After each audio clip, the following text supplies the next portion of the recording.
Hello and welcome back to cooking every single recipe in the official Fallout cookbook. Today we're making chocolate chip cookies.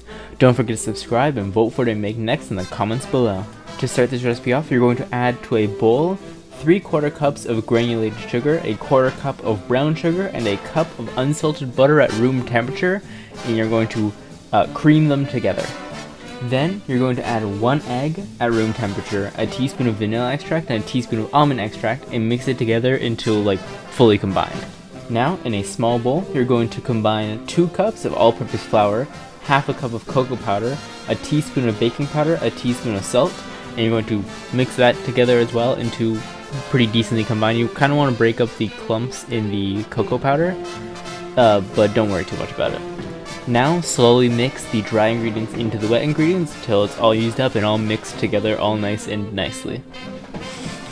Once it's all mixed together, you're going to fold in a cup of white chocolate chips and 3/4 cups of dried cranberries, optional, or you can also just mix in regular chocolate chips, which is, I did 2 batches because there's a Craisin hater in the family. So one was this recipe, the other one was just chocolate chips, and they're both very good. Once everything's folded in, you're going to put it in the fridge for overnight and up to 2 days. Once it comes out of the fridge, you're going to scoop a heaping tablespoon out of it and place it onto a parchment paper lined cookie sheet, and you're going to space them out 2 inches apart.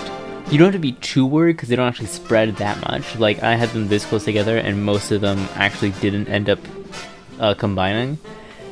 But then you're going to put them in the oven at 350 for 10 to 15 minutes. The center is still going to actually be pretty gooey. It's going to still be soft to the touch in the center. It's just until the edges actually are crispy.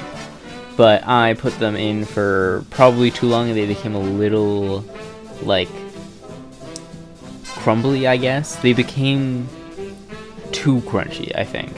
They still tasted great, but not really the texture I was looking for. The thicker ones were still very soft inside, and those were the best.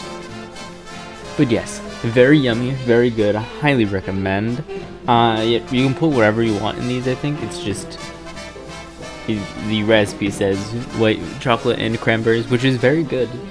The cranberries aren't that, powerful. I thought I would taste them more. It's kind of just the texture with a hint of the flavor. And I'm not the biggest fan of white chocolate. I would probably, if I were to make this again, I would just simply swap out. I'll keep the dried cranberries, but swap out the white chocolate with regular chocolate chips. But all in all, very good. 8 out of 10.